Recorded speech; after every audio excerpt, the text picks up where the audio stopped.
Hola, soy Carlo Padial, esto es Media Offline, un podcast producido por Playground.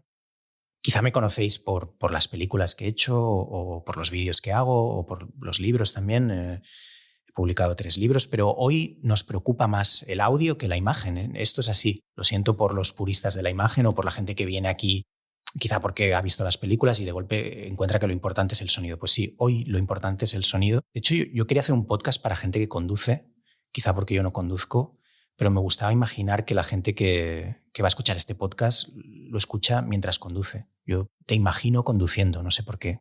Y me pregunto, ¿dónde vas a estas horas? ¿Dónde vas? O quizá estás cocinando mientras fuera tus hijos juegan a la Switch, o estás caminando por la calle, has bajado a tirar la basura y has decidido concederte 5 minutos para ti, el tiempo justo para que nadie te eche de menos. Le has dicho a tu mujer, ahora vengo, voy a tirar la basura, pero en realidad lo que querías era ponerte un podcast. ¿Por qué no? La vida tiene estas cosas, es un poco miserable, pero nuestra existencia es miserable.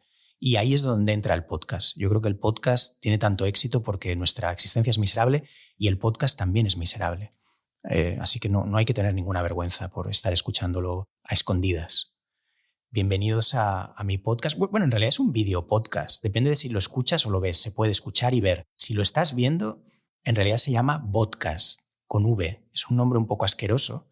Tiene algo como de vómito, de podcast.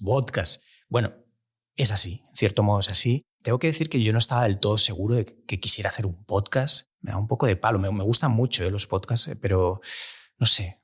Pero bueno, en general todo lo que hago, y especialmente las cosas que tienen que ver conmigo frente a las cámaras o en este caso hablando o lo que sea, lo hago un poco a cara de perro, que podría haber sido el título también del podcast, a cara de perro. Lo que pasa es que hay un programa de 4 que se llama Cara de Perro y le hemos puesto Media Offline, pero desde los primeros vídeos que hice para Playground, yo nunca he querido salir. O sea, me gusta más dirigir vídeos o películas. Nunca se me había ocurrido salir yo en los vídeos. Pero en un punto, no sé, supongo que me harté de tratar con gentuza, con actores, simplemente con gente extraña que decía las frases que escribíamos Carlos de Diego y yo. Y Carlos de Diego es mi socio desde hace muchos años, hacemos todos los vídeos y películas.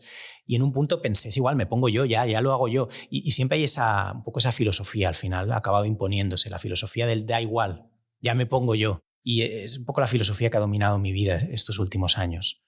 Da igual, ya lo pensaremos luego. Llevo 10 años diciéndome a mí mismo esto, ya lo pensaremos luego. También podría haber sido el título del podcast. Tengo hijos y cuando mi novia me plantea un problema irresoluble, mi respuesta es, ya lo pensaremos luego. Podría ser el podcast. Ya lo pensaremos luego, con Carlo Padial. Pero se parece mucho al nombre de la productora de los Javis, que creo que se llama... No sé muy bien cómo se llama. Creo que se llama Lo hacemos y vemos. No sé, un nombre así es... y no quería que pensaran como que le estaba robando el cloud que dicen los raperos a los Javis. No quería que nadie dijera como ya, bueno, hay la productora de los Javis que se llama así, tú le pones al podcast, ya lo pensaremos luego, o le has puesto a cara de perro como el programa. Es un poco el problema de esta sobreabundancia de contenidos, que todos los nombres están cogidos. Pero bueno, da igual. Este podcast mío se llama Media Offline. Media Offline, producido por Playground. Estoy muy contento. Este podcast, cada vez que lo dices es como un pequeño vómito interno, es como vomitarte dentro de la boca. Y mucha gente me ha preguntado, ¿de qué va a ir? Si haces un podcast, ¿de qué quieres que vaya, Carlo? Y la verdad, sinceramente, no va de nada. Esto es como Seinfeld, mi serie favorita de todos los tiempos. No va de nada. Va a ir de traer a personas que me parecen interesantes para hablar de una cosa en concreto, pero sin ningún tipo de estructura. No hay estructura, no hay agenda. Habrá una premisa, un motivo por el que he querido traer a ese determinado invitado, pero será un motivo mío muy personal, que ya se irá viendo. Ya lo vemos luego. Ya os lo dije, que era mi filosofía. O quizá, no sé, quizá dentro de un mes el podcast vaya de otra cosa y sea un podcast de gaming, por ejemplo, en Twitch. No lo sé. No lo creo, porque estoy desconectado del mundo del gaming desde hace años, pero... Bueno, estoy desconectado del gaming, pero me encanta pasearme por las tiendas de videojuegos. Eso sí que lo hago a menudo. Y no juego, ya hace más de 10 años que no juego. Pero es una cosa un poco perversa. Me gusta entrar en las tiendas de videojuegos. Voy mucho a las tiendas game. ¿Sabéis qué tiendas son? no sé si están en toda España, yo creo que sí, pero tiendas game. Y entro en una tienda game un poco seducido, una cosa un poco de pervertido, seducido por la posibilidad de jugar, pero sabiendo que no me voy a comprar ningún juego, aunque mi hijo tiene la Switch y la PlayStation, pero me gusta esa posibilidad y me gusta pensar que si lo hiciera, en realidad no iría a ningún sitio. Es decir, si comprara un juego a los 2 minutos, estaría asqueado por la mecánica del juego, porque todos los juegos me parecen demasiado difíciles, me sacan de quicio. Es uno de los motivos por los que dejé de jugar a videojuegos. Parecía trabajo, me sentía como que estaba trabajando, que estaba haciendo como una especie de... Todos los juegos tienen tutoriales cada vez más complejos a medida que han ido avanzando gráficamente y las mecánicas y tal. Te ponen tutoriales y yo lo que no quiero es trabajar. O sea, yo justo acudo a los videojuegos como parte de una evasión, ¿no? No me gusta la realidad y lo que no quiero es que me pongáis como a hacer formaciones. O sea, ¿esto qué es?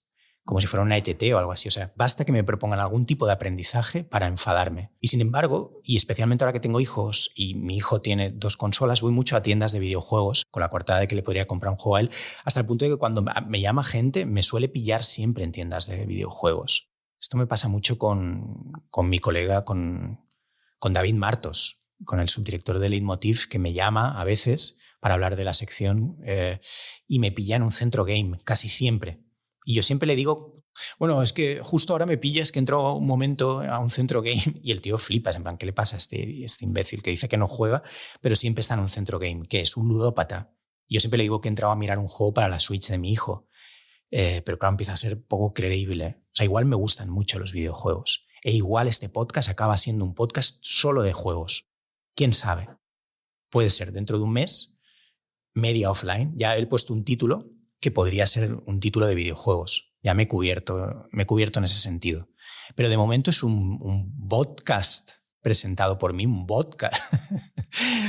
Y me encanta subirme al fenómeno del podcast y del podcast cuando ya es un lugar común, cuando ya es una cosa asquerosa, una cosa manida, un burro apaleado, cuando todo el mundo tiene un podcast, me parece bien.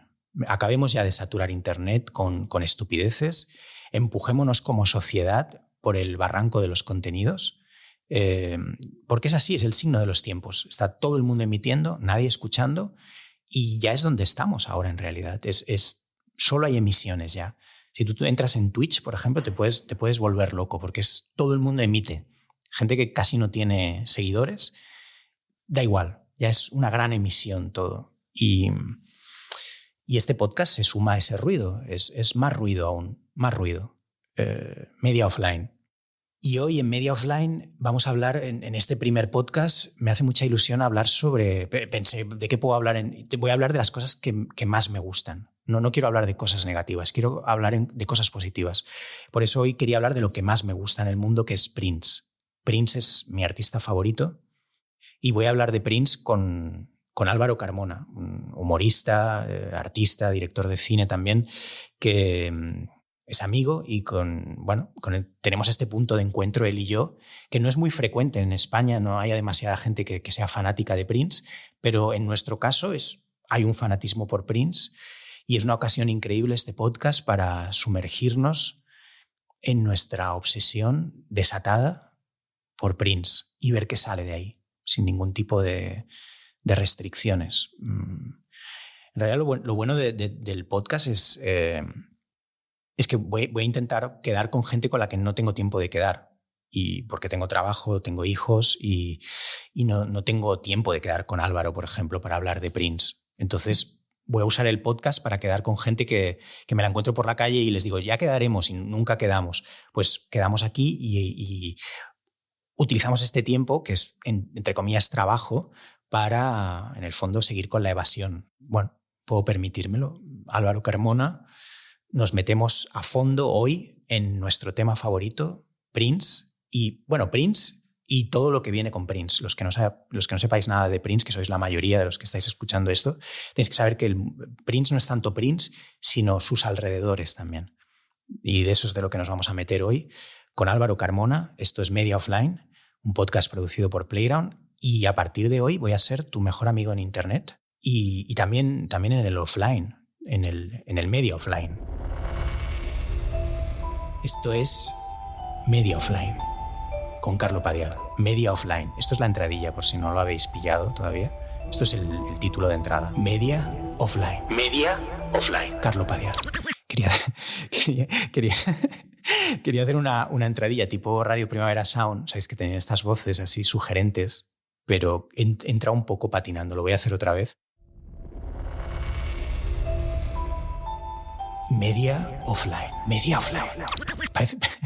Parece que tenga algún tipo como de problema en el habla, pero la intención era hacer una voz tipo Naoya Nimri. ¿Sabéis? Lo voy a intentar una vez más. Media Offline, con Carlo Padial.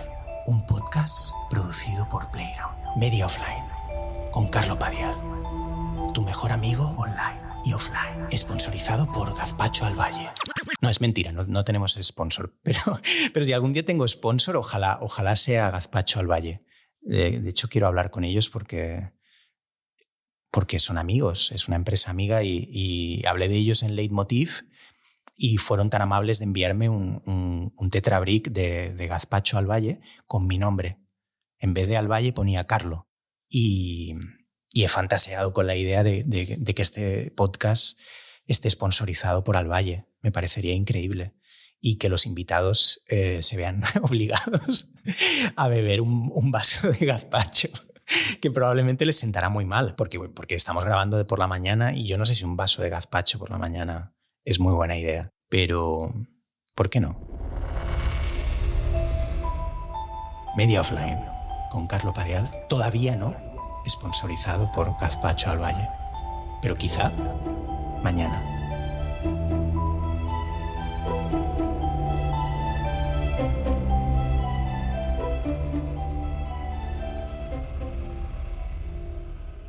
Bueno, Álvaro, qué guay que estés aquí. Estoy muy contento. Eres el primer invitado de mi podcast que se llama Media Offline. No te lo había dicho, pero... Ah, muy guay. Como lo que te sale en el Premiere, ¿no? Cuando no tienes... Lo que falta. Sí. Está lo muy que bien. falta es esto. Falta Sí. El dibujo ese rojo, ¿no? Con las letras en blanco. Sí.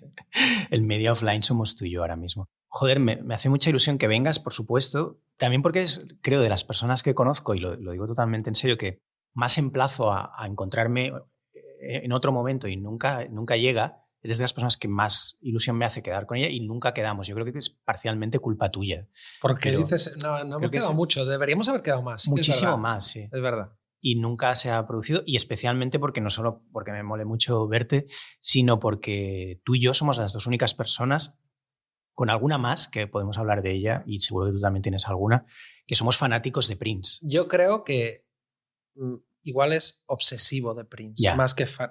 Porque hay gente que puede decir, sí, yo también soy fan y tal, pero creo que nosotros, como es un mundo que si abres la puerta tiene tantas habitaciones, que realmente si entras en todas te conviertes en un obseso, como somos, porque es una carrera de 30 y pico años y dando material casi cada mes, siendo generoso. O sea que sí que somos muy obsesivos. Y lo de no quedar, yo no tengo hijos. O sea, por defecto, si dos personas no quedan y una tiene hijos, es culpa de la persona que tiene hijos. Sí, bueno, tienes razón, sí. Bueno, la cuestión es que es muy guay quedar contigo, hablar de Prince, podemos hablar sin límite de tiempo y no he querido prepararme nada, pero sí que la única cuestión que sí que me parece necesaria es dónde sale esa locura por Prince. Yo en mi caso siempre cuento que yo calcaba portadas de discos de Prince. Es uno de los recuerdos que tengo como de 14 años. Si quieres saber cómo era yo en la adolescencia, tienes que imaginarme en el calcando cuarto. rollo con el Batman, caponcillo. por ejemplo. La portada de Batman fue la primera, que tenía como esta dificultad así. De hecho, tenía otro amigo que justo en esa época era muy popular, Batman, que lo hizo en plan en serio, como con aerógrafo. Y mi recuerdo le quedó muy bien, no lo sé. Pero yo luego extrapolé eso a calcar el resto, como a... No sé, si quieres saber cómo era yo en esa edad, y creo que es bastante definitivo de quién soy, pero en tu caso, ¿cómo llegas a Prince? Pues no lo sé, porque claro, yo cuando bueno, no sé si a ti te pasó también, claro, cuando yo era niño empecé a escuchar música, él ya estaba ahí, porque el primer disco de Prince es del 79, ya era conocido y tampoco, y cuando empiezas a oír música, pues picoteas de muchos sitios, y nunca me había hecho sentir nadie Hoy en día sí que es algo que me define, pero nunca me había hecho sentir nadie esta sensación, que es lo que tú dices de, esto es un disco que acaba aquí, en la canción número 12, pero yo quiero saber absolutamente todo lo que ha llevado a que esta música y este CD esté en mis manos. En plan de quién es este pavo, cómo es estos sonidos, estas músicas, qué dicen las letras, que yo por entonces no sabía inglés. Y es una cosa de Xavi Daura, un amigo en común, Xavi de Vengamonjas, que él me dijo que era muy fan de Bola de Dragón. Y en Bola de Dragón, aquí en Barcelona, no sé si en toda España... Aquí era una locura. Aquí era una locura. Y él me dijo, pues aquí lo que pasaba es que la gente veía Bola de Dragón y veía el capítulo y ya está, pero luego empezó a haber como una especie de mercado negro de fotocopias. Sí. Y él lo llama a eso Internet antes de Internet. Como que la gente sentía que necesitaba algo más, como extra, en otro plano diferente del objeto físico o de la serie o lo que sea. Y creo que también esto es un poco lo que sentíamos nosotros de calcar, es porque no quiero que este disco se acabe aquí, no quiero que este amor por esta cosa se acabe aquí, sino necesito más de esta cosa que me fascina. Tal cual. Yo en mi caso sí que tengo el recuerdo muy concreto. Mi padre compraba muchos discos, compraba muchísimos. Iba a una tienda que se llamaba Discomanía, en Coiblanc, y compraba un poco a lo loco, y compraba un poco lo que compraban los padres en esa época. Compraba Gabinete Caligari, Van Morrison. Vale. Llevo un disco de Van Morrison, yo creo, de coche en coche siempre estaba ahí. Siempre llevaba Leonard Cohen también, Loquillo, un poco música de padres. Y en general, en aquella época, derivado de eso que escuchaba mi padre, yo pensaba que la música no me gustaba. Pero claro, porque para ti la música era todo eso. Lo que oías, claro. Claro, pero yo no me identificaba con nada de todo eso. Pero sobre todo en la transición al CD, o sea, primero mi padre compraba vinilos y no sé qué, pero luego fue de los primeros padres que yo tenía a mi alrededor, obviamente el más cercano, que se pasó al CD, y era muy caro comprar un reproductor de CD. Era tan caro que venía un tío a tu casa a traértelo. ¿El reproductor? Te lo juro, sí. Yo tengo el recuerdo perfectamente no te sé decir la edad, pero vino un técnico, como un operario, casi como de la NASA. Pero sería el primer mes que salió el CD, ¿no? Lo compró muy pronto. Mi padre trabajaba en el banco. Era más grande que el frigorífico. Sí, pero mi padre eso lo hizo muchas veces. Luego también fue de los primeros en tener una parabólica, y teníamos la MTV, por ejemplo, que casi nadie en mi clase tenía la MTV.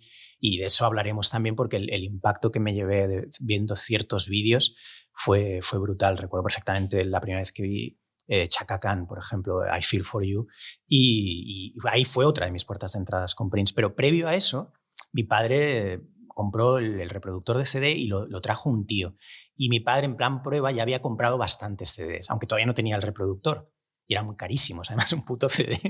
Era como, no sé, costaba mucho dinero. Esto para la gente más mayor, ¿no? O sea, más joven, no tendrá ningún sentido, pero es así. Y el tío que vino a poner el CD era como una especie de nerd de la música, y todo lo que tenía mi padre le parecía una mierda. O sea, yo lo capté enseguida. Me pareció un tío interesante, le observé, y el tío empezó rápido a mirar por encima lo que tenía mi padre, en plan, esto es todo mierda, en plan, Loquillo, de Caligari, no sé, Duncan Du, este tipo de cosas.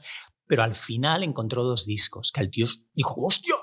Y uno era el Stone Making Sense de Talking Heads, y el otro era Purple Rain de Prince, que mi padre había comprado un poco al buen tuntún. Sí, Purple Rain, rollo como thriller de, bueno, vamos a comprar este porque como todo el mundo lo está comprando, como toca, pues vamos a comprar esto. Y los puso los dos para probar el CD, puso el Stone Making Sense y Purple Rain. Y al momento, con ambos discos en realidad, fue como, hostia, no es que no me guste la música, es que no me gustaba aquello.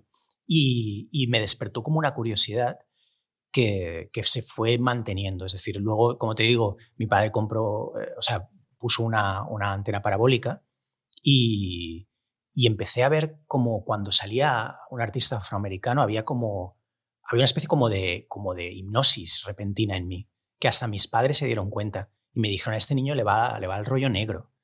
Me acuerdo perfectamente yo estar viendo a Chaka Khan en la tele y mis padres decir, hostia, a este niño lo que le gusta es esto.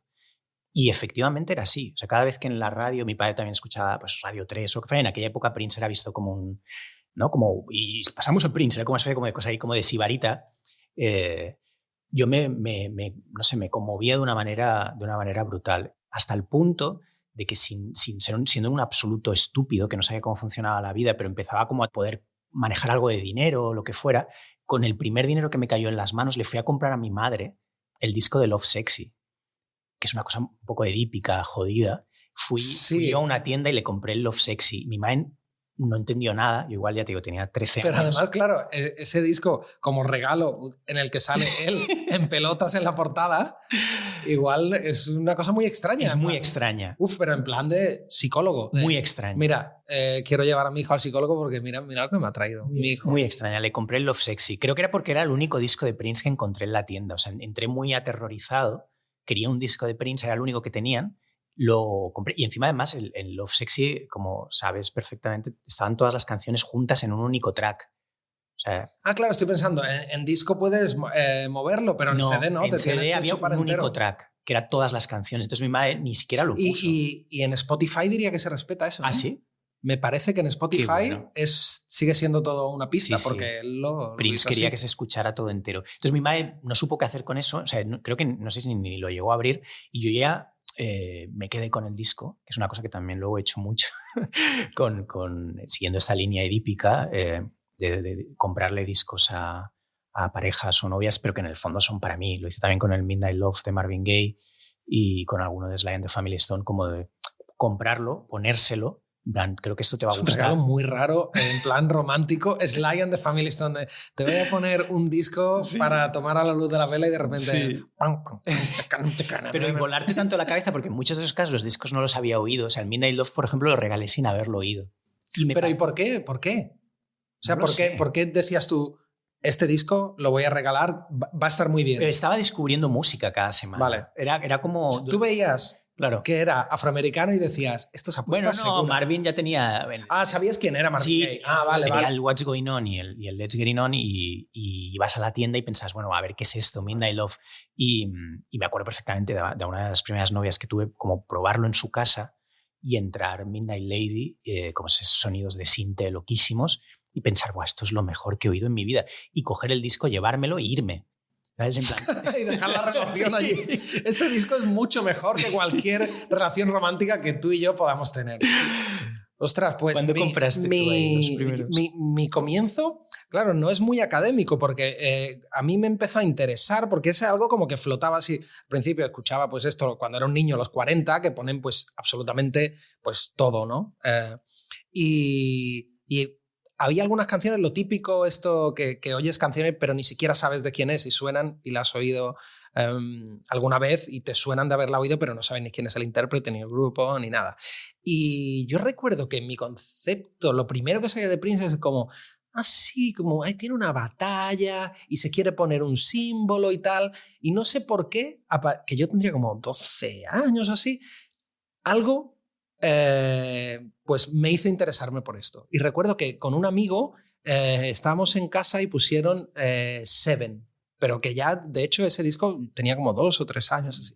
Y cuando pusieron Seven pensé como, qué canción tan rara. Esto es, creo que nunca he escuchado una canción así, porque Seven es un tema extraño incluso para él, porque es como, es acústico, pero apenas tiene instrumentación, tiene ritmo, la manera es como morunes. Sí, la manera de cantar es como, qué loco. Y para mí creo que mi fascinación con Prince fue creciendo porque para mí era como una cebolla y a cada capa que quitaba, la siguiente era totalmente diferente, igual de fascinante. Y era como, vale. Y era por entonces que salió Gold Experience. Hostia, Gold Experience.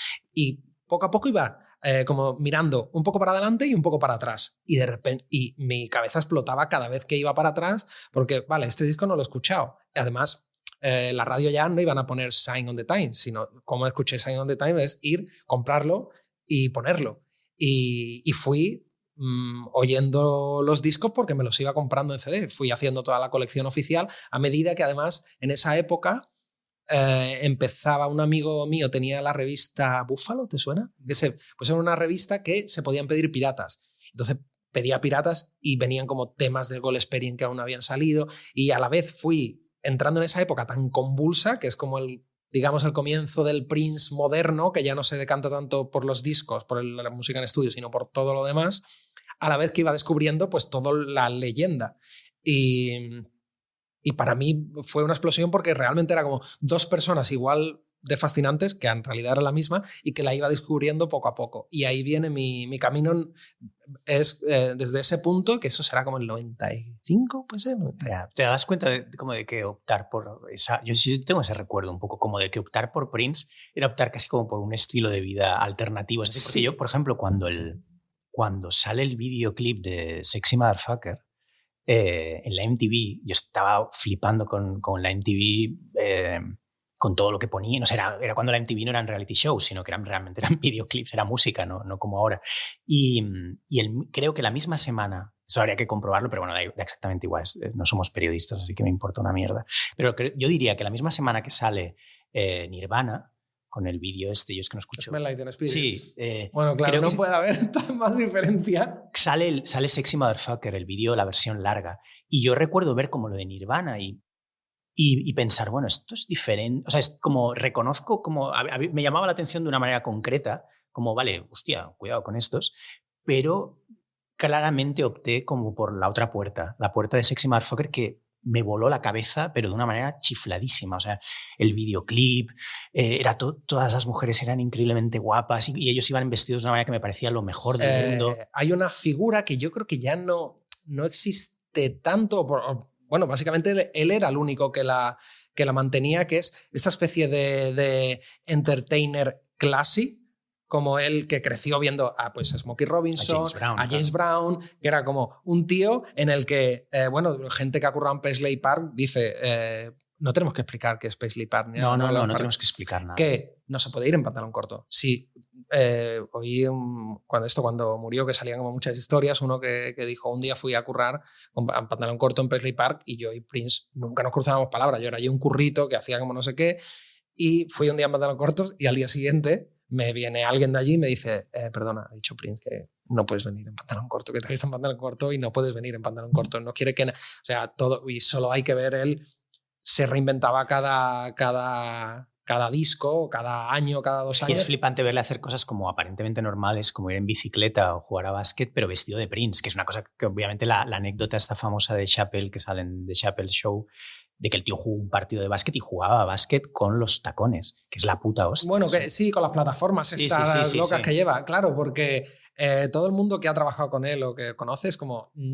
No sé si en algún momento fue un personaje, pero desde un punto Prince era Prince 24 horas al día. No ibas a Paisley Park un martes raro y te lo encontrabas con unos vaqueros y una camiseta, sino el tío, bueno, si cada vez que salen sus casas y tal, siempre tiene un salón. Maite, con la que se casó, que decía como en nuestra casa había un salón como de belleza y tal, y luego estaba su salón de belleza. Había uno para él. Él tenía su salón de peluquería y maquillaje y luego yo pues tenía uno donde podía ir o los demás si grabábamos algo, pero él tenía el suyo.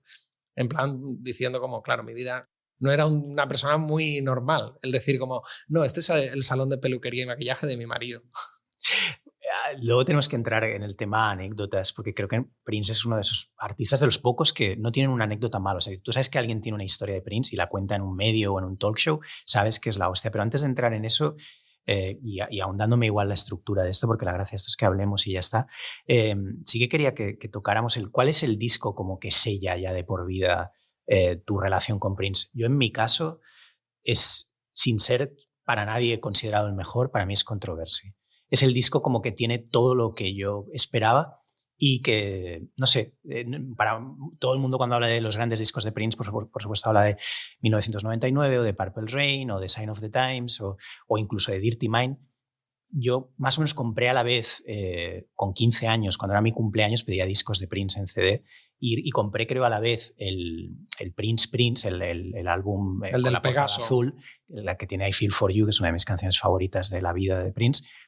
Controversy y Dirty Mind. Y siendo los tres extraordinarios, me llevó años entrar en Dirty Mind y en cambio Controversy me voló la cabeza desde el primer momento. O sea, me asombró desde los primeros compases de Controversy y luego Do Me Baby y luego Let's Work y no sé, tiene todo lo que luego me ha flipado en muchos otros artistas de música negra, ya sea Cameo.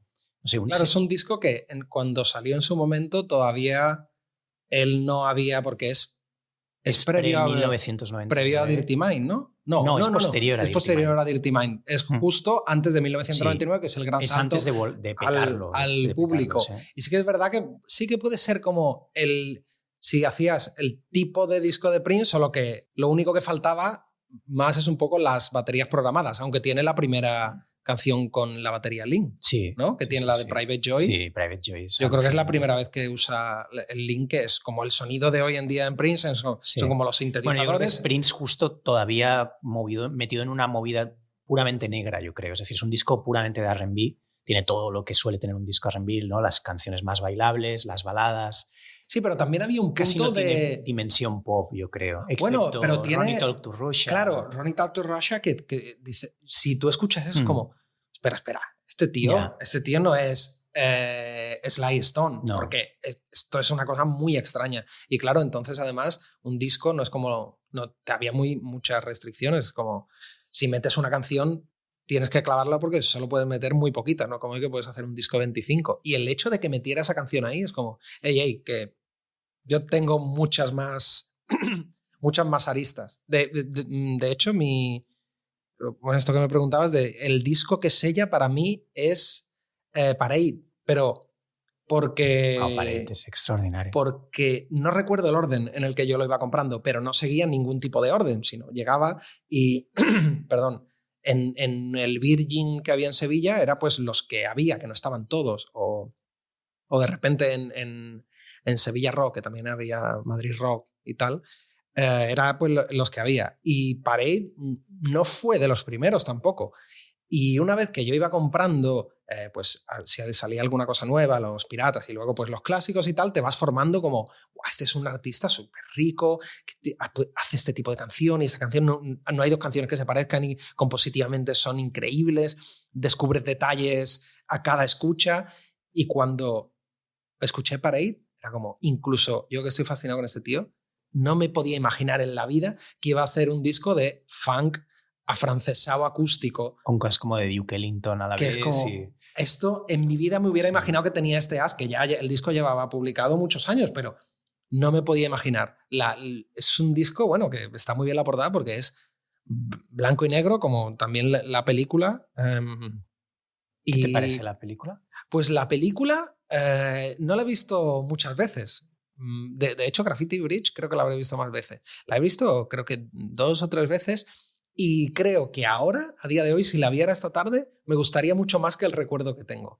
Porque... Es una película considerada totalmente fallida en el momento y más viniendo del exitazo. Claro, pero porque claro, tenemos que tener en cuenta que de repente este hombre se convierte en el número 1 mainstream y es un tío que artísticamente tiene una voracidad y una ambición que obviamente lo último que él querría hacer sería Purple Rain 2 o Purple Rain 3 y dice, vale, voy a hacer otra peli, pero ni de coña va a ser ni parecido, otro universo diferente, en la Riviera Francesa, en blanco y negro, homenajeando. Hay historias divertidísimas. Hace poco salió una entrevista con Jerome Benton en el videopodcast que tienen, videopodcast que comentábamos al inicio, que cuando es un videopodcast se le llama podcast, que es una cosa asquerosa, pero en el videopodcast que tienen Jimmy Jam y Terry Lewis, que si te interesa la música negra vale la pena seguirlo, y entrevistaban a Jerome Benton y las anécdotas que cuenta del rodaje de Under the Cherry Moon son increíbles. Es que hay que puntualizar que Prince era el director de esa peli. Sí, Purple Rain no la dirigió él, pero en una entrevista que dio como serían como 2 o 3 años antes de morir, dijo como que no le gustó mucho Under the Cherry Moon porque eres director y todo el mundo habla contigo y todo el mundo te hace preguntas y a mí no, y a él no, eso no le gustaba, y lo comprendo porque ya es Prince, no tengo que hablar con todo el mundo y debió ser un rodaje complicado. Y lo mejor de esa peli, en Purple Rain yo sí que veo como un puzzle en el que junta la música, el momento cultural, el que Prince de repente junta los géneros y tal. Bueno, Purple Rain es una obra maestra. Sí, pero Under the Cherry Moon y Parade sí que creo que no todo acaba de encajar, pero lo que queda es un disco increíble. Y un disco que hoy en día es que si lo piensas, es una locura. O sea, un tío que viene de partirlo en el mainstream hace una especie de pop funk afrancesado con cuerdas, refinado, homenajeando el cine de los años 20, 30. Para meterlo como en el megatop de mis discos de Prince, que ya te digo, para mí serían Controversy, 1999, Sign of the Times y luego muchos más, y justo ahí debajo estaría Parade, pero siempre, y creo que ya lo habíamos hablado alguna vez, para mí le falta el que el disco para mí está demasiado editado. Es decir, es un disco en el que todo el rato me irrita no saber qué venía después. Creo que es un disco que en la edición por eso estoy deseando, creo que es la siguiente edición revisada y remasterizada que van a sacar, escuchar todo de Parade, porque por ejemplo en Another Love in Your Head o no sé qué que es una de mis canciones favoritas de Prince de todos los tiempos, en directo es increíble, pero en el álbum la bajan en el mejor momento, que se está marcando como una especie de rap increíble. Sí, bueno, esto pasa mucho también con sus canciones, que luego cuando sacaba el single y sacaba versión 12 inches o lo que sea, realmente esa era la canción que él grabó. Pero luego cuando la edita, ves que pues esto quitó como 10 minutos, pero 3 minutos del solo final. Pero siempre he pensado, y no sé cómo lo ves tú eso, pero siempre he pensado que Prince, igual que Zappa, igual que otros de esos grandes artistas que tenían un gran control casi estajanovista y control freak sobre su obra, que a veces era su peor enemigo en cierto modo a la hora de comunicarse, que es una cosa que con el tiempo he llegado a aceptar y ahora entiendo totalmente a Prince. Es decir, con los años, a medida que lo escucho y lo pones en el contexto del resto de artistas y tal, da igual, porque al final creo que ahora ya tenemos una visión completa y creo que parece que él ya lo sabía todo eso. Bueno, claro, yo creo que llegó... en el momento da un poco de rabia, porque si hubiera puesto Parade con las versiones completas, con todas las canciones que regaló a otra gente, o sea, lo tenía todo en esa época. O sea, deja fuera o regala a otros grupos en ese mismo periodo canciones que hubieran sido número uno si las hubiera metido. Bueno, Kiss estuvo más fuera que dentro. Porque... Sí. Y no solo esas. Ahora, yo sabes que soy pésimo, tengo pésima memoria, pero a The Family le regalaba otras o a The Time. Claro, pero también ahora lo miramos así como qué pena que él hiciera a The Time, pero cuando murió hubo una cosa que ha estado siempre ahí, pero yo no me había fijado, y es que hubo un artículo que decía, es que Prince no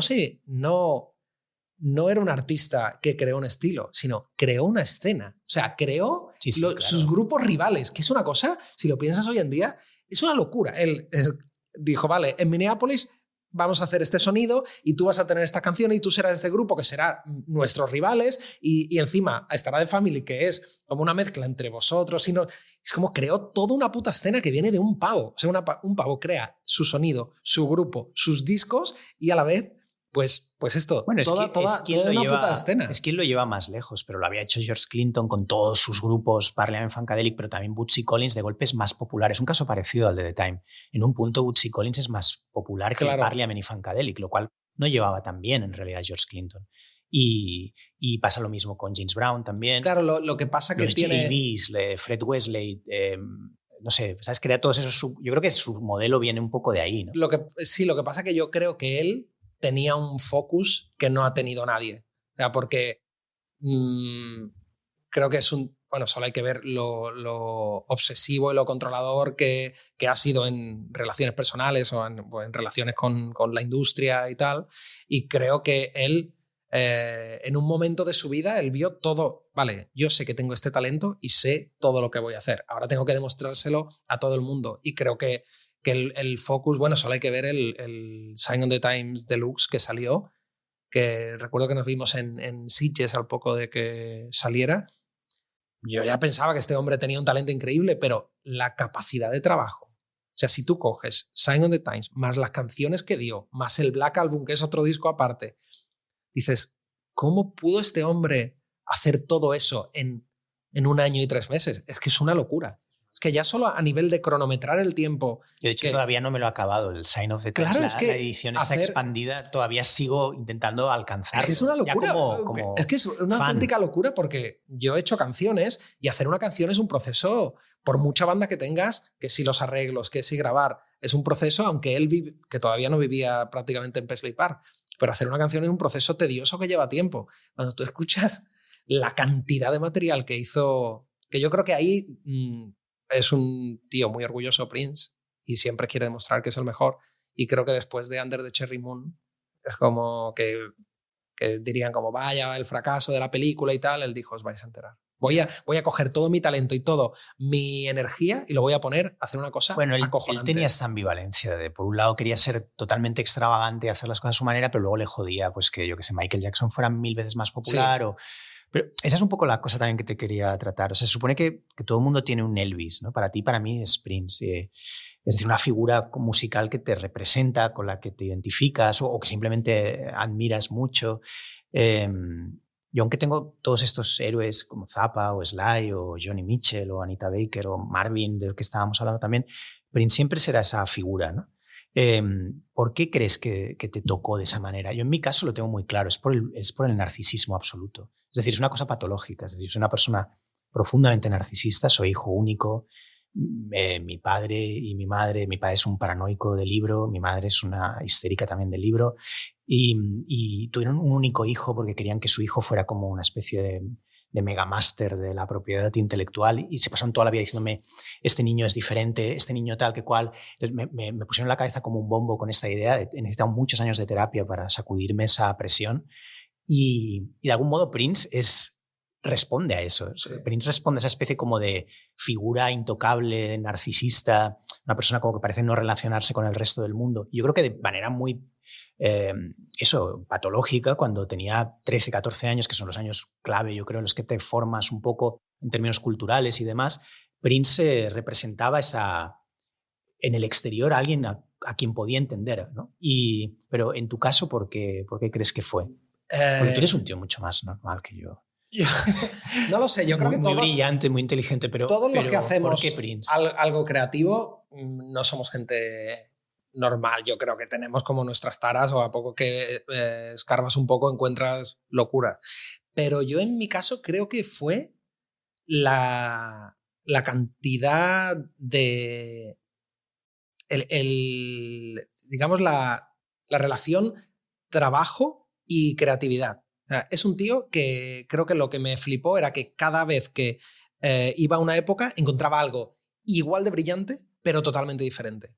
Y creo que eso me influyó mucho. En plan de, este tío tiene mucho talento, pero en ningún momento ha dicho, vale, como tengo 100% de talento, voy a trabajar al 50%. Sino, voy a trabajar a tope, siempre. Y mientras otros hacen un disco cada 5 años, yo cada 5 años me voy a reinventar 5 veces. ¿Ha sido influencia tuya en ese sentido? Yo creo que es lo que más me ha influido. Esto que comentaba de Parey, de decir, pero ¿todo esto lo ha hecho este hombre?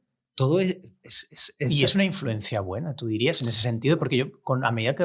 no sé si llamarlo influencia o despertar, despertar en mí algo, sí. Sí, pero que tú crees que ha sido bueno, pero yo, una de las cosas, también a raíz de muchos años de terapia y demás, creo que es casi una losa que te autoimpones tú también. Es decir, una de las cosas con las que estoy intentando aprender a lidiar ahora y una de las cosas mejores que me ha traído, por ejemplo, hacer películas es entender la fuerza del equipo, por ejemplo, y la conexión con el equipo. Mientras que las primeras cosas que yo hacía tenía como esa necesidad totalmente influenciada por mi fascinación por Prince y Zappa y Wells y quien tú quieras, de tener que cogerlo todo, casi de una manera, eso, como decíamos antes, estajanovista. Es decir, yo las primeras cosas que hacía tenía la necesidad como de editar, no sé qué, y hacer el guión, dirigir. Y mientras que cada vez más lo vivo de otra manera y en cierto modo me sacudió esa especie de fantasma de Prince. Y es por Prince, es decir, sigo teniéndolo. Y también el síndrome del hijo único, de que está solo y lo tiene que hacer todo él. Pero cada vez a medida que creo que voy estando un pelín más sano, intentando preservar quién soy y tampoco intentándolo modificar, sí que me sacudo un poco esa idea de... esa figura como del genio control freak. Claro. Y aprendo aprendo de mi equipo, aprendo de la gente, aprendo de, por ejemplo, algo muy gordo, por ejemplo, la hice muy solo, la hice con Berto, pero siento que la hice muy solo. Y aprendí, por ejemplo, lo importante que era tener a Carlos de Diego, por ejemplo, en el equipo. Y el resto de proyectos, Vosotros sois mi película o Doctor Portuondo, la serie que estamos haciendo ahora, o lo que va a venir a continuación. Las principales enseñanzas que me llevé fue: necesito siempre a Carlos de Diego. O sea, es una persona que no puedo prescindir de ella. En aquel momento tuve que prescindir por cosas laborales y demás. Los dos estábamos integrando un equipo que no podía prescindir de los dos en ese momento, pero fue un gran error. Tampoco se lo he dicho nunca a Carlos, pero es la verdad. Y aprendí el valor de tener a alguien que es algo que es ajeno totalmente a Prince. Prince cada cierto tiempo prescindía de todo el mundo y lo sustituía por otro, y además le gustaba casi como restregarle a la gente que no te necesitaba. Yo creo que en cuanto él notaba, bueno, a Wendy y a Lisa fue porque dijo, estáis haciendo demasiado, me tengo que volver. En plan de, no es que esté mal, pero siento que habéis llegado a un punto en el que os estáis demasiado cerca de mí, no puedo permitir eso. ¿Pero tú has sentido que ha sido una influencia en ese sentido? En ese sentido, no. Yo he sido controlador, pero también porque he hecho cosas...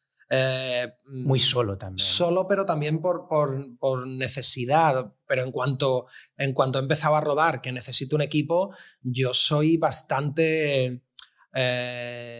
no sé cómo llamarlo, pero me gusta crear un grupo, y en cuanto curro con alguien con quien tengo afinidad, pienso, si tú quieres, vamos a currar juntos toda la vida. O sea, cuando encuentro a alguien que pienso, como en este departamento, he hecho 3 proyectos y nunca he tenido conexión con alguien, pues bueno, ya encontraré a alguien.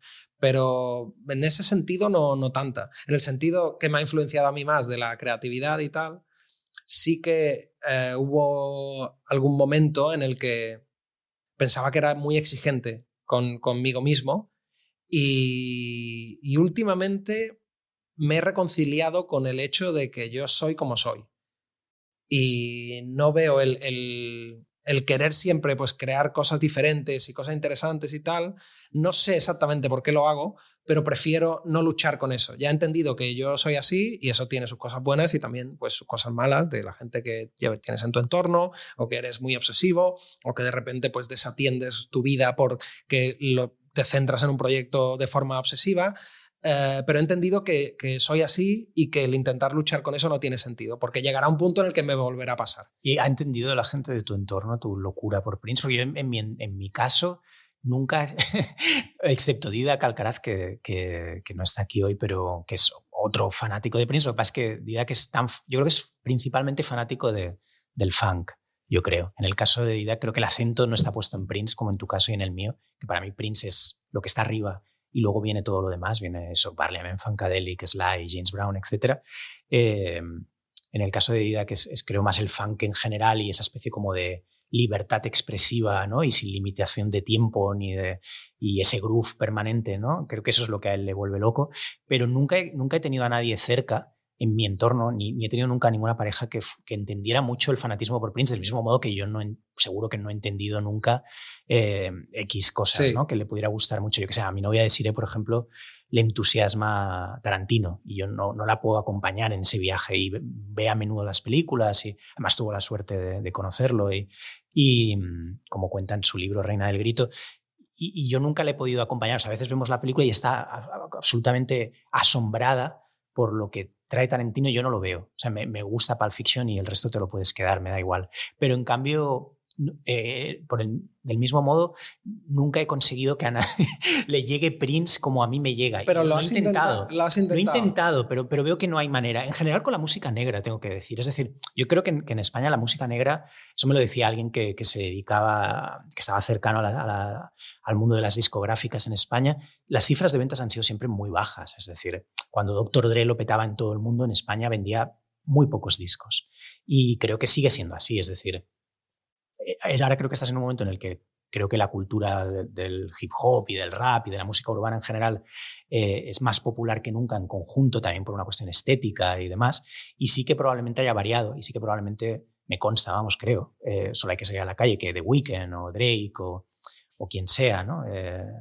Sí, pero esos son casos como muy puntuales. Muy puntuales, sí. No pero es, en general, yo creo que no. Pero no acaba de llegar la música negra. Yo creo que es Prince, en el fondo, bueno, en el fondo no, y en la forma es música negra principalmente, y creo que esa es la gran barrera por la que no que yo no tuviera a nadie en mi entorno, sino que en general siempre ha sido una cosa como un poco un club de mandarines, ¿no? Sí, pero si tú pones Sign of the Times, Sign of the Times no es un disco muy negro, ¿no? Es un disco muy R&B, está Ador, está Housequake, vale, pero en general... Ya, pero por ejemplo a Desiree le flipa You Got the Look, Pero si le pones Housequake, yo creo que se baja del barco. Yo es que, no sé, me ha pasado muchas veces que alguien me pone música con mucha ilusión y a lo mejor a mí no me llega. Y sí que tenía, cuando esto era adolescente en mi pueblo, había un amigo mío, Pablo, que también le gustaba y con él compartíamos un poco, aunque ya, claro, no tenemos tanta relación porque estamos cada uno en una punta del país. Pero tampoco, o sea, he entendido lo complicado que es hacer que alguien sienta o entienda la conexión que yo tengo con Prince, por ejemplo. Y no intento forzarlo porque sé que es inútil, porque alguna vez alguien ¿No te da también... un poco de rabia eso? A mí me da rabia. Bueno, yo soy el tipo de persona como que si no me reconoces por la calle me enfado, pero en cambio si yo te veo por la calle y no te reconozco es como, hey, tío, soy despistado, soy un puto gilipollas en ese sentido.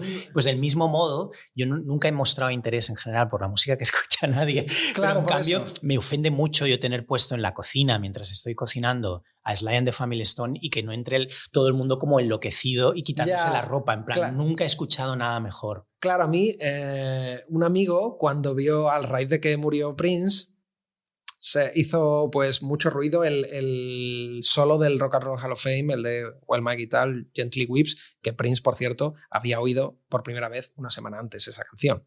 Sí, lo sé.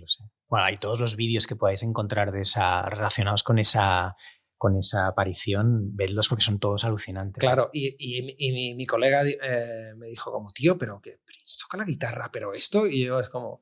Claro, a mí yo veo ese solo y pienso que es acojonante, pero claro, yo llevo siguiendo las actuaciones en directo, bajándome piratas, viendo solos, que ese solo está muy bien, pero no es nada que tú digas, es que ese solo es de 10 y normalmente él hacía uno de 3,5, sino es pues lo que ha hecho en directo durante años y años, sobre todo en su última época, que era más un artista de directo que de disco. Pero claro, yo tampoco no te puedo coger por el cuello y decir, tío, que Prince toca muy bien la guitarra, mira, escucha esto. Es como, bueno, si tú tienes esta preconcepción de que es un artista, yo qué sé, como cuando yo era pequeño era como, Prince, pero que es un maricón. Yo recuerdo que era lo que me decían cuando yo era niño y a lo mejor a mi tío le decía, mira, me he comprado un disco de Prince, pero que es un maricón. También te decían, es que esto es una cosa también te decían, yo lo escuché eso, que si escuchabas mucho a Prince es que te gustaba mucho follar. ¿Eso lo has oído o no? No lo has oído nunca. Bueno, claro, es... yo lo oí en mi instituto cuando empezaba, iba siempre con camisetas de Prince, porque lo había ido a ver al Palau Sant Jordi, llevaba la camiseta y decían que li deu agradar molt follar, porque todo el mundo estaba escuchando PJ Harvey y cosas así. Pero yo creo que esto es guay, que es una de las cosas que mola mucho de Prince, que el tema sexual está mega presente. Desde que él hizo un disco con 20 años y ya estaba presente, y hizo un último single con casi 60 y estaba igual de presente el sexo. Al tío le gustaba mucho el sexo y lo tenía muy presente. Y eso yo creo que está guay porque como yo era muy joven y empezaba a oír los discos, tampoco para mí el sexo ahí era como una cosa muy tabú porque estaba muy presente en la música. Y tampoco lo entendías todo. O sea, yo, por ejemplo, ahí me llevo años... claro, no había internet, entonces a mí me llevó años, por ejemplo, entender que Head iba de sexo oral, por ejemplo. Yo pensaba que Head iba de cabezas. Y además y que Little Red Corvette iba de un coche pequeño. Claro. O sea, no sabía inglés y no tenía internet. O Darling Nikki. También es verdad que él fue cada vez librándose de la metáfora más y más. Empezó muy metafórico, pero cada vez era más directo. O Sister. A ver, sí. Claro, sí. De hecho, pasa al contrario, como que Pussy Control no va de follar, sino va de un mensaje muy de empoderamiento de la mujer, en realidad. ¿Y qué relación tienes ahora con Prince? Este es un tema que me interesa mucho. Yo, amigos que... O sea, claro, yo crecí... Bueno, ya te digo, o sea, desde los 13, da igual, no sé, 12, 13, da igual, hasta los 20 y tantos o casi 30, obsesionado por Prince, escuchando a Prince. Yo dibujaba, con lo que pasaba muchas horas solo con la música puesta, y aunque escuchaba muchas otras cosas, los discos de Prince siempre estaban ahí. Lo recuerdo que tengo de dibujar es tener los discos de Prince, tener el Giant Steps de John Coltrane, tener los solos de piano de Thelonious Monk. Había una serie de discos que no se iban nunca, el There's a Riot Going On, de Sly and the Family Stone. Pero es verdad que a medida que fui como abriéndome a otras cosas, a Prince durante un periodo lo abandoné. Es decir, por ejemplo, me metí más en Michael Jackson, por ejemplo, que no me gustaba o creía que no me gustaba, y me voló la cabeza muy tarde, casi con 30 años, el Off the Wall. El Off the Wall me sirvió para pasarme al Thriller. Y ya a todo Michael me da igual si ahora está cancelado, ¿no? Pero para mí es un genio. Y fui tirando de otros hilos, D'Angelo, todo el neo soul también me interesó mucho. Luego me metí a saco en el rap, que me sigue gustando y me sigue interesando mucho. Y olvidé un poco a Prince. Y es en los últimos años, y no ha tenido nada que ver con la muerte, que ya lleva tiempo, sino tiene que ver con el espacio de Prince, con lo que supone Prince para mí, casi psicológicamente y en mi vida. Es decir, a mí me trae como una especie como de, un poco por ese espacio narcisista del que hablábamos, por ese espacio aparte casi del mundo. Lo he recuperado queriendo estar en ese espacio, no solo relacionado con la música, sino con las anécdotas de su vida, con todas las fotos y hasta el punto, no sé cómo, ahora explícame a ver cómo lo has vivido tú, qué relación has mantenido con Prince estos años, pero que yo, por ejemplo, ahora estoy asqueadísimo de Twitter, como creo que todo el mundo, y si no estás asqueado es que estás zumbado, porque estás ahí metido, pero tengo silenciado a casi todo el mundo ya en mi Twitter. Solo dejo medios de comunicación ya, que es el paso previo a irme. Estoy deseando que me vaya lo suficientemente bien en Twitter o sea, en la vida, para poderme ir de Twitter y de redes. Pero tengo silenciado a casi todo el mundo, menos a los amigos y amigas de verdad. O sea, la gente que trato en persona, y al resto los tengo silenciados. Y por cada persona que silencio, y esto es tal cual así, lo puede certificar Desiree, mi novia, empiezo a seguir a un fan de Prince.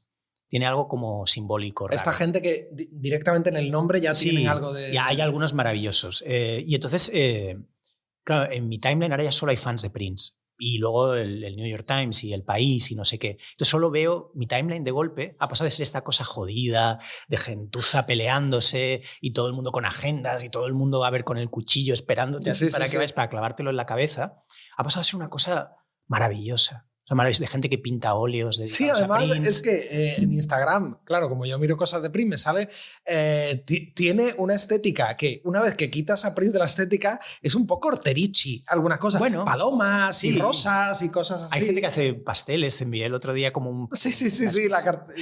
Hay gente que pinta muchas acuarelas, pero joder, es gente más pura, tío. O sea, yo creo que es gente como que no se ha dejado arrastrar por la polarización y el enfado que estamos viviendo en 2021.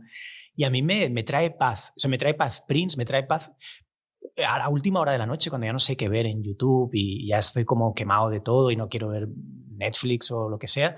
Suele ser otro de los agujeros negros de Internet en los que me meto. Es decir, gente contando anécdotas de Prince. Y sigue, en el fondo pienso porque lo hago, y lo hago porque es un espacio... No sé, es un espacio que me aporta. Casa. Sí, es casa. Es casa, sí. ¿Qué relación tienes tú con Prince hoy? A mí, el hueco más grande que ha dejado la muerte, más que la música, porque al fin y al cabo, también, como tú decías, una vez que descubres más cosas, y además yo puedo haber una canción de Prince que no oigo, de las que me gustan, que no oigo durante 10 años, y me la pongo y me la sé todavía de memoria. O sea, he escuchado ya Prince para toda mi vida, si quisiera. Obviamente lo sigo escuchando de vez en cuando.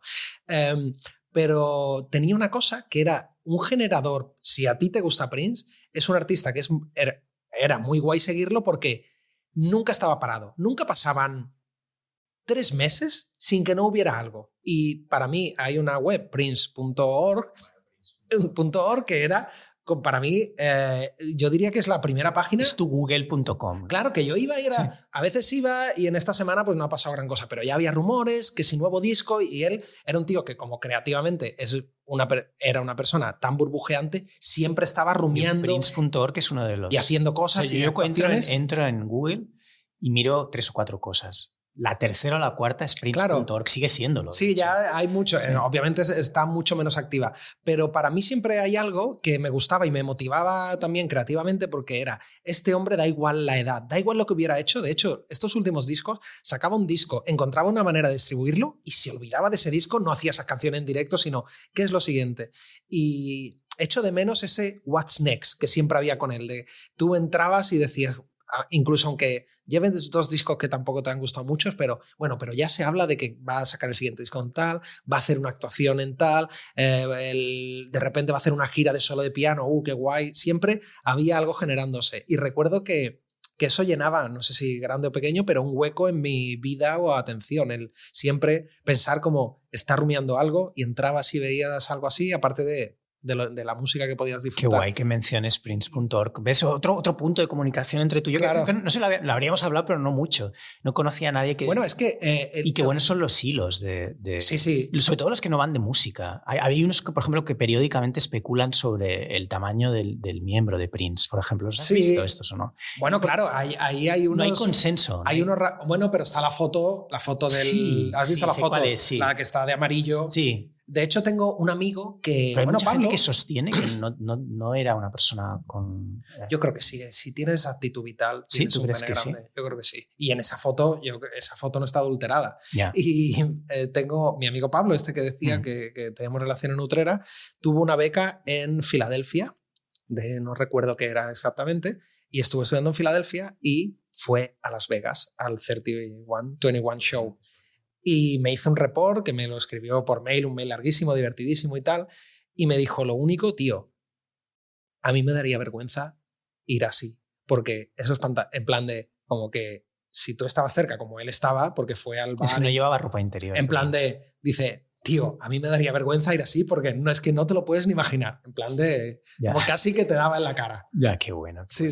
Hay un par de cosas que tenemos que tocar antes de irnos, que no sé cuánto llevamos, pero son dos cosas, o tres, da igual luego nos olvidamos. Pero la primera son las historias relacionadas con Prince. Es decir, yo creo que claro, los artistas como Rick James también es otro, creo. Que todas las historias son buenas. James Brown también, todas las historias son buenas. Yo creo que no llegan a este nivel, ¿eh? Bueno, las de James Brown, de unido, como os digo en catalán. Pero las historias de Prince son todas una locura. No tiene historia mala. ¿Cuál es tu historia favorita relacionada con Prince? Es que hay muchas, ¿eh? Hay un montón. Bueno, es que tiene una cosa. Esto no es una historia, pero a Ricky Gervais le hicieron una entrevista para preguntarle por la colaboración de Bowie en Extras. Y dice, pues conseguí el teléfono de Bowie y llamé a Bowie y le dijo, hola, David Bowie, soy Ricky Gervais. Y dice Bowie, ostras, sí, vaya, sí, ¿de qué? Dice, ¿te viene bien hablar ahora? Y dice, sí, bueno, estaba comiéndome un plátano. Y él lo cuenta en Conan, y Conan y Ricky Gervais como, ¡buah, tío! Solo la imagen de David Bowie comiéndose un plátano es fascinante. Y pensé en Prince porque son gente que ha cultivado tanto el secretismo y el que son como una deidad casi, que cuando lo ves hacer algo normal... Y además Prince no solía comer delante de la gente. Nada, o sea, nada. Lo ves un tío tan excepcional que eso lo ha construido él súper conscientemente. Y como si que aparecía flotando, ¿no? Como claro, si tú ves a Prince comiéndose un yogur, ya es fascinante. Claro. Porque no te imaginas que esa persona, ¿no? Es como Cleopatra, una cosa así, como es casi concepto. Y a ver, de mis historias es que... Pillan fuera de juego, ¿eh? Eso es guay. Es que, o sea, hay muchas. A ver. Bueno, la del armario, esta lo contó. Bueno, esto era un MTV Music Awards, un Video Music Awards, algo así. Y no se había anunciado que iba Prince. Es aparte, como en la sorpresa es que va Prince a entregar un premio o algo así. Y entonces esto lo cuenta la persona que está encargada, rollo de producción, de llevarle de un lado a otro. Y entonces dice, pues llega Prince y me acerco y le dice, bueno, por aquí. Y entonces cuando le dice por aquí, tú sales del coche y entras en esa puerta, hay gente, ni siquiera eran periodistas, ¿eh? Y dice que Prince le dijo, nobody's supposed to know I'm here.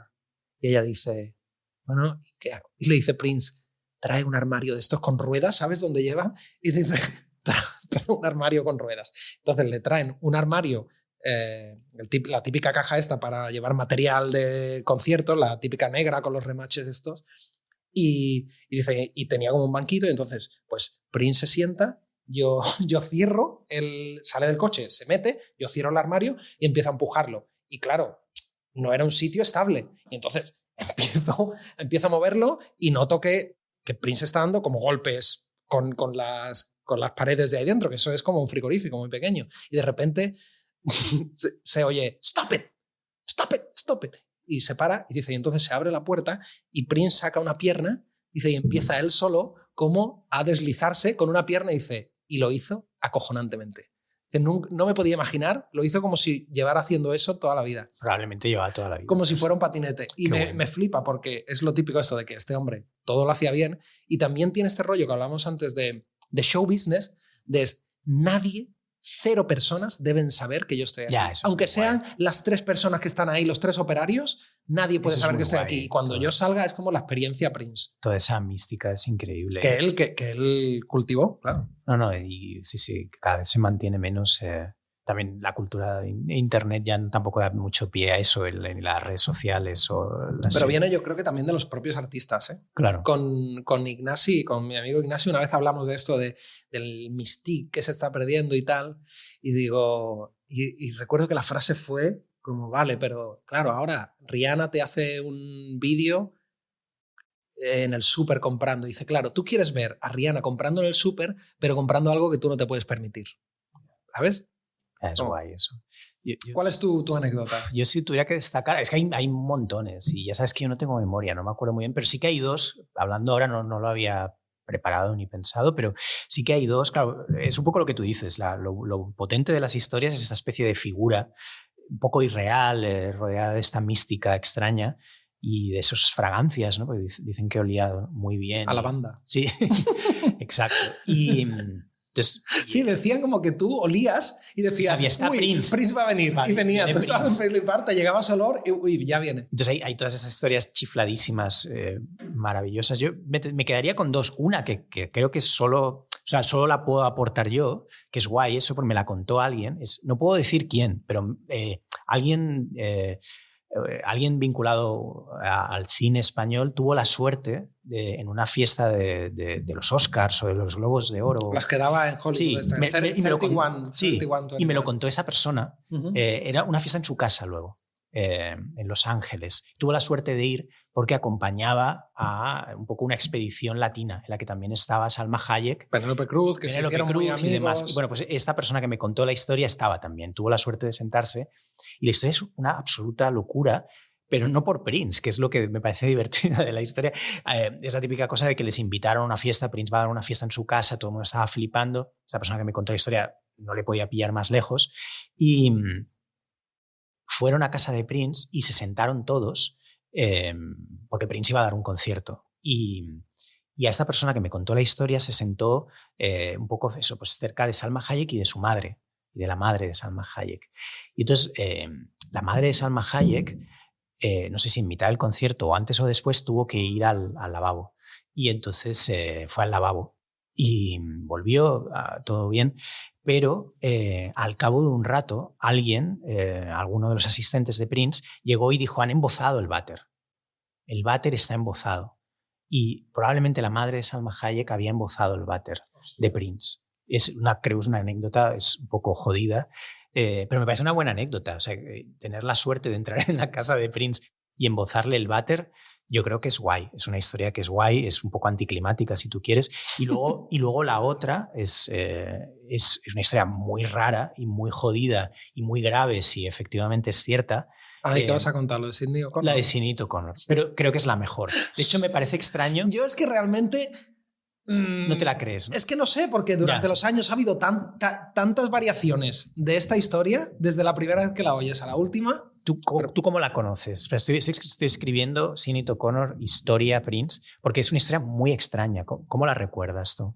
A ver, en mi cabeza, montando diferentes historias, es Sidney O'Connor tiene un éxito con una canción de Prince, algo que a Prince ya le tocaría los cojones, imagino, increíblemente, porque es su canción y de repente ya no es su canción. Y Prince la invita a su casa a cenar.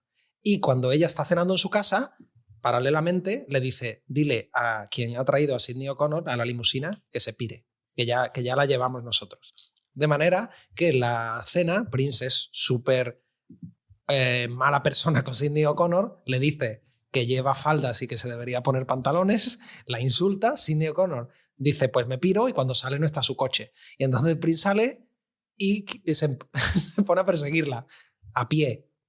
Y Sidney O'Connor se va corriendo por allí, por Chanhassen, que donde está Presley Park no hay absolutamente nada, hasta que encuentra una casa, llama, ¿no?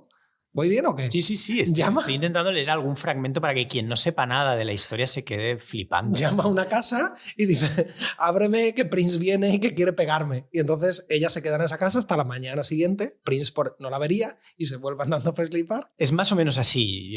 Acabo de encontrar una entrada en El País y lo que Sidney O'Connor explica lo contó la primera vez en un post de Facebook. Antes luego lo ha sacado en sus memorias y tal. Lo que ella cuenta es que, más o menos lo que tú has dicho, tal cual, le dijo que no le gustaba que dijera palabrotas en sus entrevistas, es decir, como que no dijera tacos, y ella se lo tomó como muy mal. Y entonces tuvo que huir de la casa y se puso violento, empezaron a insultarse. Pero yo recuerdo, pero tendría que buscar el podcast, el post original de Facebook, que contaba una historia, contaba un detalle extrañísimo, que era que en mitad de esa discusión, reproches, no sé qué, Prince le propuso un juego como de una lucha de almohadas. Eso está en el post de Facebook. ¿No era como tirar comida? También se empezaron a tirar comida. Sí, y también lucha de almohadas, y Sinéad O'Connor se dio cuenta de que la almohada que le había dado Prince a Sinéad O'Connor era una almohada, pero la que llevaba Prince llevaba objetos de hierro dentro. No puedes. Te lo juro, sí. Y se dio cuenta de que si le daba, la mataba. Te lo prometo. No puede Hay que buscar eso. el post de Facebook. Esto es lo bueno de un podcast, que no somos periodistas, no le debemos nada a nadie, que lo busque la gente. O sea, pero entonces hubo un intento de asesinato por parte de Prince. Un intento de asesinato. Y también el hecho de Prince buscándola. Sinéad O'Connor huye campo a través, y Prince, subido en una limusina, conducida por uno de sus asistentes o su conductor, la estuvo buscando por la zona y tuvo que encontrar cobijo en otra casa cercana, huyendo de Prince. Pero claro, que el tío que te persigue vaya en una limusina y tú corriendo en mitad de la noche es una absoluta locura. Yo siempre he pensado que sería una grandísima película si la convirtieras en película solo esa noche, como una peli de miedo, estas de Blumhouse. Claro, lo que pasa también que es que Sinéad O'Connor justo ha empezado a contar esta historia muy al final de su época, que la pobre ha tenido como muchos mental breakdowns, y la pobre, la verdad que estos últimos años lo ha pasado bastante mal. Y claro, de aquello que era como una anécdota un poco del show business, ahora de repente en esto, creo que fue como hace un par de años y tal, cuando dijo, ha tomado un rumbo oscuro, pero realmente no sé. Bueno, que la busque la gente, que igual hay mucha gente que estará hoy entrando en Prince por primera vez, o que sabrá solo los 4 hits o lo que sea, y que esté un poco metiéndose en esta movida. Buscad la historia original que puso Sinéad O'Connor en su post de Facebook. Me he acordado de una, ¿puedo contar? Hombre, pues faltaría más. Que un ingeniero, Michael Koppelman, que estaba con él por 90 y tantos y tal, o yo creo que en Goal Experience todavía estaba, hizo un podcast y contó varias cosas. Y decía que a veces, si él hacía algo muy guay, se acababa el ensayo para dejarlo en alto. Y dice que una vez estaba con la banda, con la MPG del 95, que Tommy Barbarella, que era un teclista, y estaban ensayando el final de When Doves Cry, que hay como una escala de ¿no? Era algo así. No, el final de When Doves Cry era... No, creo que era... Sí. Era como una escala loca, o el final de Daddy Pop, que también es pam, pam, pam, algo así. No sé, pero era como una escala en piano, y claro, él era un perfeccionista, y no te ha salido bien. Repetimos otra vez el compás. Y Tommy Barbarella y es como, no está bien. Otra vez y entonces él se acerca al piano y hace dice, la hizo, y se fue.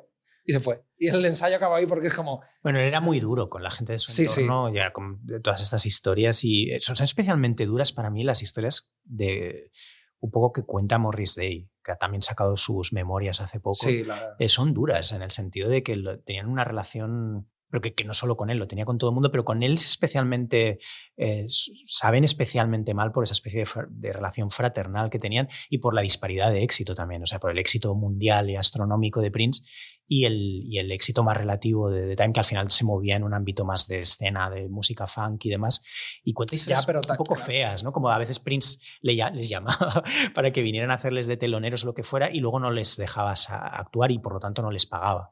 Y tenían que volver sin haber cobrado, por ejemplo. Esas historias son feas. O también cuenta Morris Day, en alguna de las muchas anécdotas que ha contado en su libro, que por Purple Rain cobró como, no sé si $50,000 o una cosa así. Cosa que es terrible teniendo en cuenta que es el coprotagonista de la película.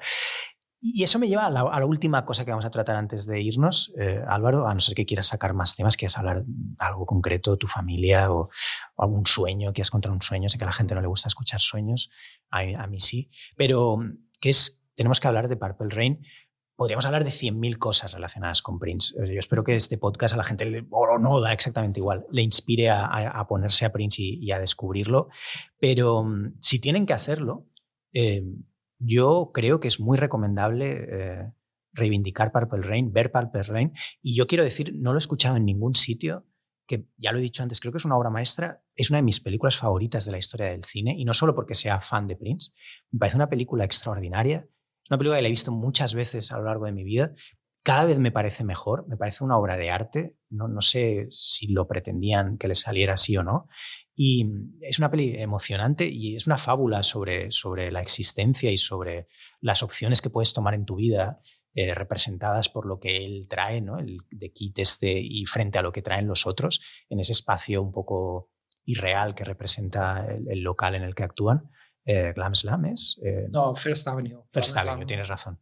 Y siempre tienes mucha mejor memoria que yo. Es que Álvaro y yo hicimos una especie de prueba de ver quién sabía más de Prince una vez en el Teatraneu, siempre lo cuento esto, y claro, me pegó de paliza porque el tío tiene muy buena memoria, yo no tengo ninguna, me da exactamente igual.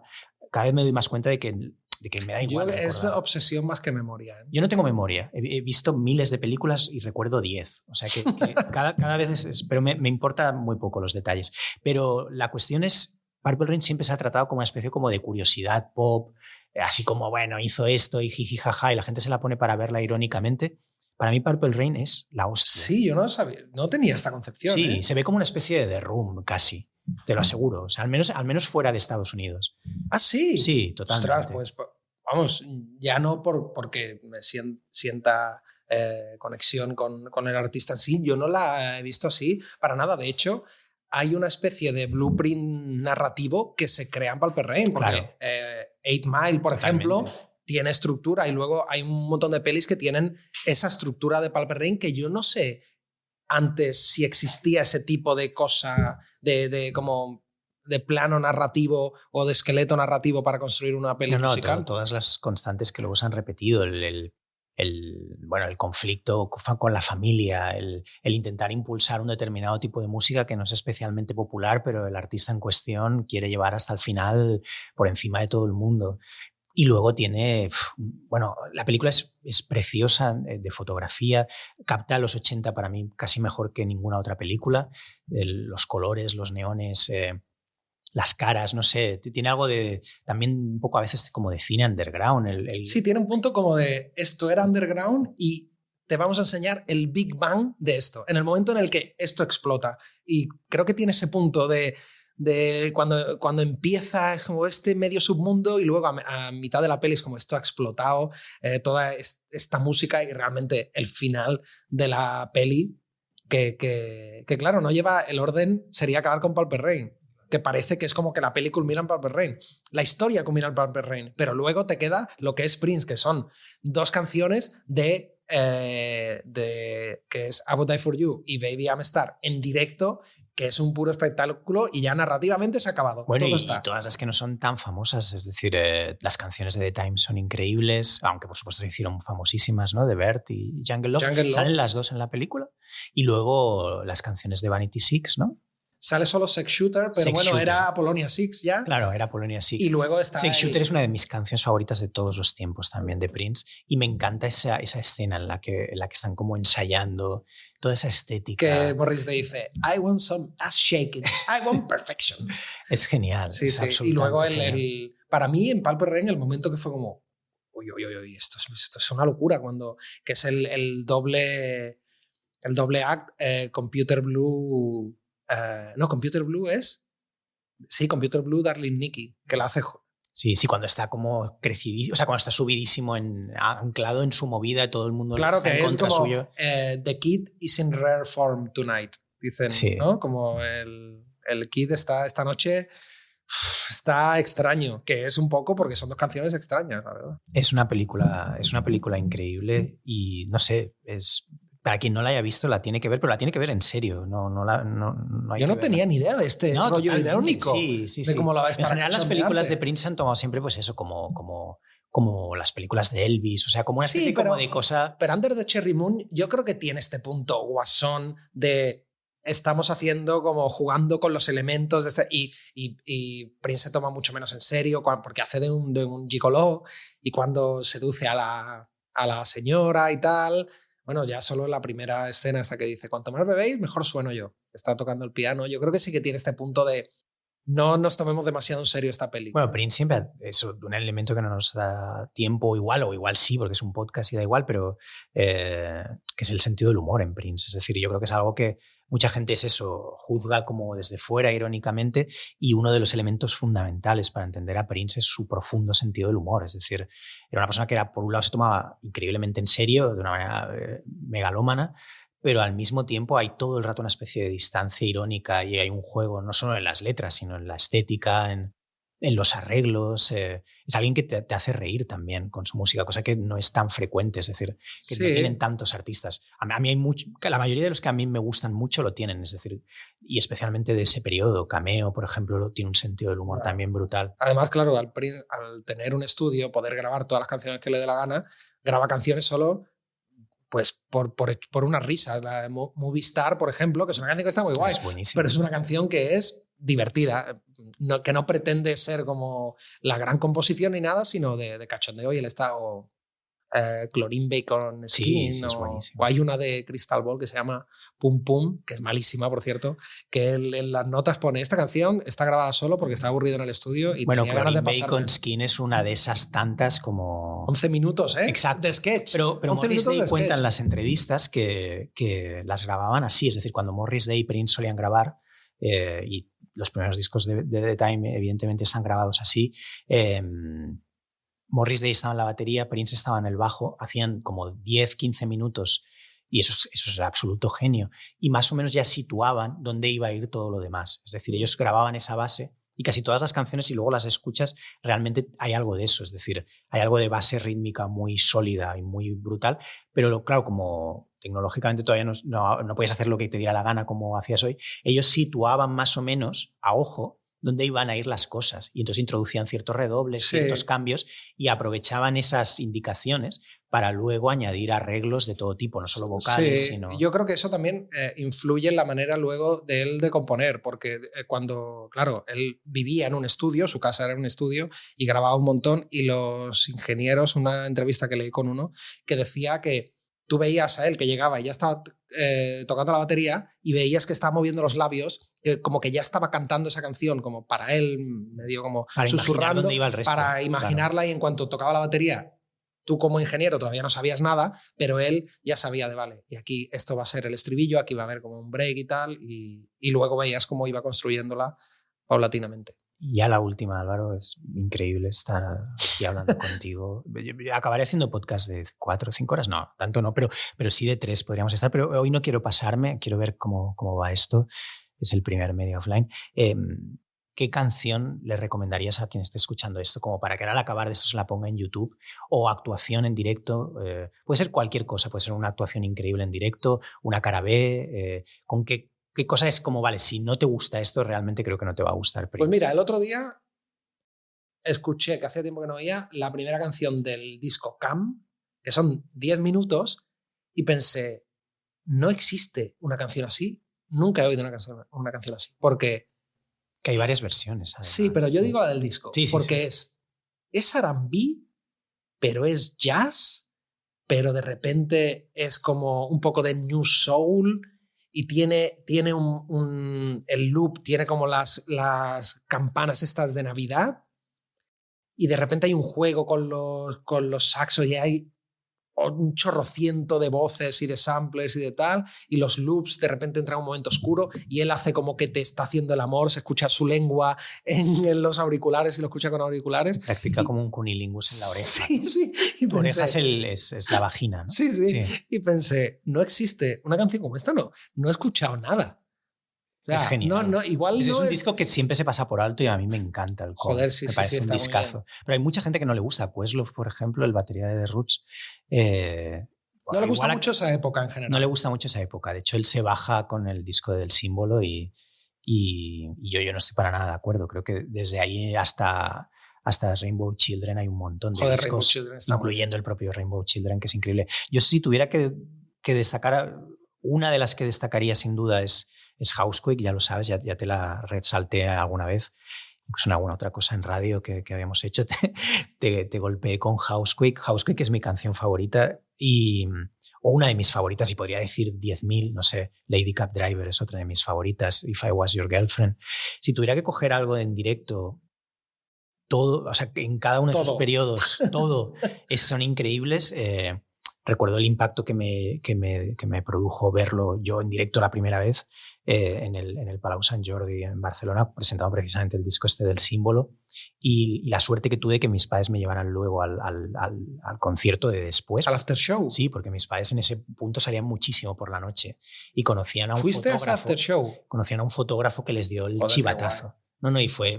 Además, creo que fue la primera vez que tocó Endorphin Machine. Sí, tocaba... Claro, yo no reconocía canciones en aquella época. Peach... Claro, justo ahí era la entrada en la época moderna. Sí, tocaba versiones también de The Staple Singers y de Isley Brothers y tal, pero yo todo eso no lo identificaba. Simplemente me llevé como un zapatazo loquísimo, pero realmente luego, con mayor conciencia y investigando por mi cuenta en más mayor, para mí la gira precisamente de Parade y el concierto que está íntegro en YouTube en Detroit del 86, yo creo que si eso no te gusta Prince. Ya, es una locura además porque esa gira...